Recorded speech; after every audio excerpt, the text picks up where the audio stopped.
This is going to be hopefully a very quick talk. It's about 3 things you should pay attention to about routing right now. Who am I? So why am I doing this? Because the world keeps changing. New things always come out.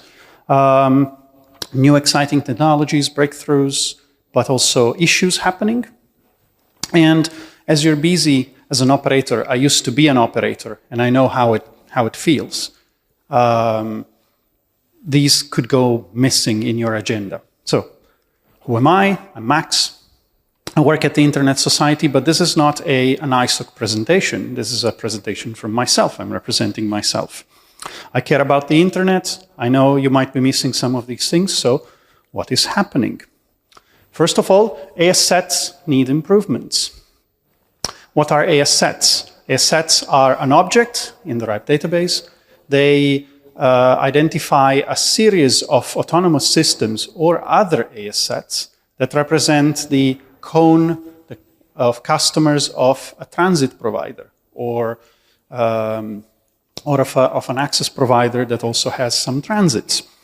So they define a customer cone. But what is the problem here? We use them to generate prefix filters. In my previous talk, I mentioned that they are used to increase the security of routing. It was also mentioned during my colleague's talk about manners. But what is the problem here? We have more than 30 databases that you query when you run these commands, when you use a tool like BGPQ4 to generate your prefix filters.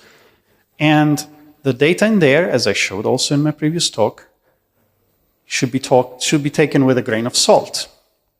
Why? Because anyone can create an AS set in an IRR.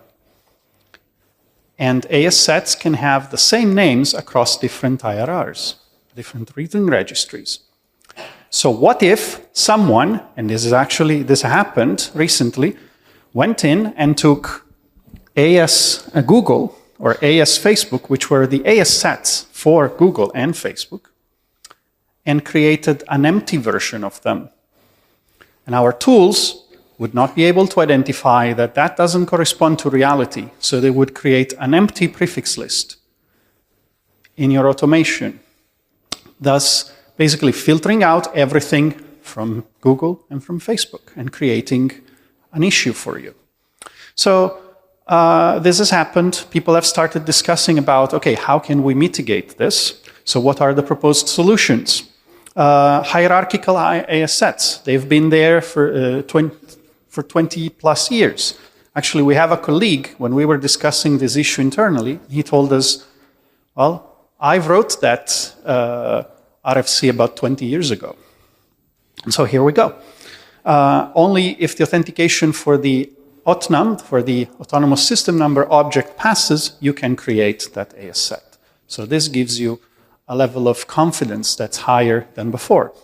And then what else can we do? We can prefix them with the source database we want you to take that data from. So in this case, the example says RIPE, AS58280, AS Stucchi, which is my surname. And that is my AS set. This is a way to identify the AS set for my network.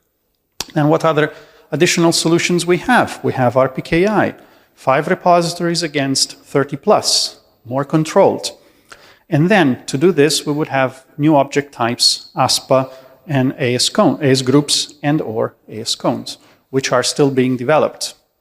And this brings me to one suggestion is, if you have an AS set, change it to follow the hierarchical system, and then update peeringDB, put it there, like I did here. But so I was talking about new object types, ASPA, AS groups, and AS cones, which brings me to the next one. We had the first ASPA objects in the wild.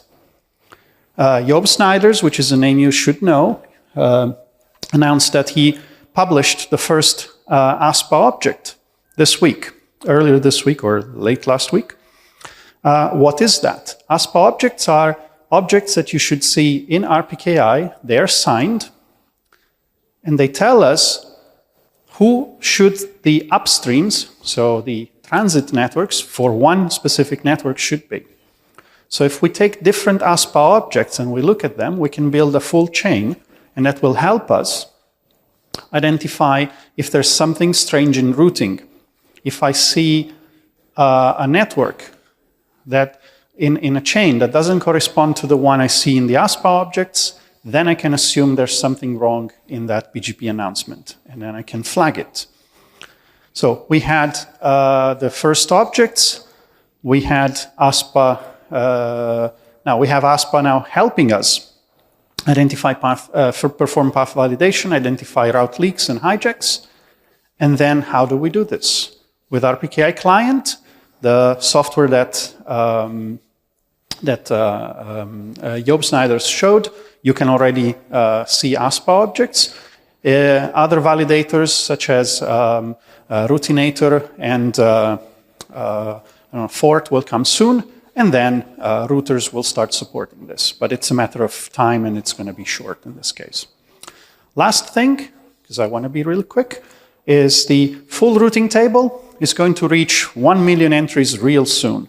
So this is an excerpt from one of my routers, and you can see 933,000 entries now, but we're growing quite fast because we have been giving out smaller and smaller allocations.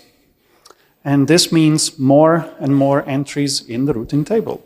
So what should you do? You should pay attention to your routers and line cards to see how they're handling when we reach 1 million entries in the routing table. Reconsider the split between the different address families in your FIB. Maybe adapt that, or consider upgrading your platform. Although I know this is tricky nowadays because delivery times for new routers and new switches are quite long. But pay attention because you can still mitigate this by with other means.